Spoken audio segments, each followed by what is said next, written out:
अस्सलामुअलैकुम वरहमतुल्लाहि वबरकातुहू। नाज़रीन, इस्तक़बाल है आपका हमारे यूट्यूब चैनल हमद टीवी देवबंद पर। नाज़रीन किराम, बड़ी अहम ख़बर और बहुत ही अहम वीडियो आपके साथ शेयर कर रहे हैं।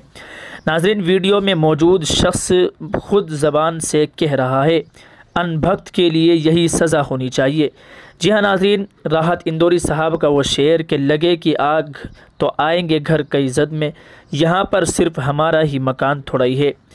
नाज़रीन किराम, वीडियो आपकी स्क्रीन पर चल रही है, वीडियो आप मुकम्मल देखेंगे। बतला दें आपको कि वीडियो में मौजूद शख्स खुद कहते हुए नज़र आ रहे हैं कि बीजेपी की किससे यारी है, आज हमारी तो कल तुम्हारी बारी है। नाज़रीन, ये वही अनभक्त है जो दूसरे लोगों के गिरते घरों को देखकर हंसते थे, आज जब खुद पर आन पड़ी तो सारी अनभक्ति निकल गई।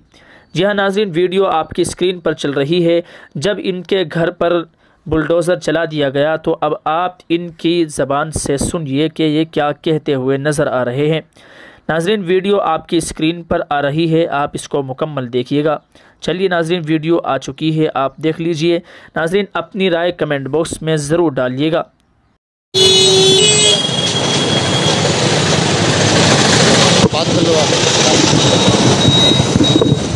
मैं राजीव राणा अपना पक्ष रखने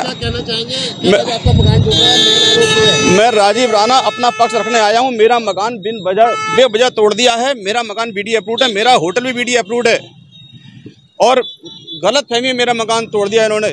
झूठा मुकदमा लिखकर तोड़ दिया मेरा मकान। मेरा कोई दोष नहीं है, मेरे किसी परिवार का दोष नहीं है। और जिस प्लॉट को लेकर मुझे गलत ठहराया जा रही है उसके मैं ये सारे पेपर लेकर आया हूँ। ये सारे पेपर हैं, ओरिजिनल डॉक्यूमेंट है उसके। ये आप पहले क्यों नहीं आए? क्या वजह थी इतना लेट आए? जब भी हम थाने आना चाहते थे कोई ना कोई हमें डिस्टर्ब करता था, कहता था हम बहुत हमारी को सुनने को तैयार नहीं था। 2-3 बार हम थाने से लौट गए, एक बार हम एसएसपी साहब के यहाँ से लौट गए और हमने अपना वीडियो भी वायरल किया अपनी बात कहने के लिए। कोई भी हमारी बात सुनने को तैयार नहीं है। आज हमारे पूरे घर को तहस नहस कर दिया, हमारा पूरा परिवार सड़क पे आ गया आज। और ये सच बताएं आपको, ये हम जैसे बीजेपी अंधभक्त की यही सजा होना चाहिए। जो हम थे, जो बीजेपी के अंधभक्त होते हैं, उनकी यही सजा होना चाहिए जो आज हमारे साथ हुआ। इससे आंखें खुलेंगी हमारी और हमारे अंदर से जो अंधभक्ति निकलेगी। बीजेपी सरकार से हमें कुछ नहीं मिला सिवाय दोषी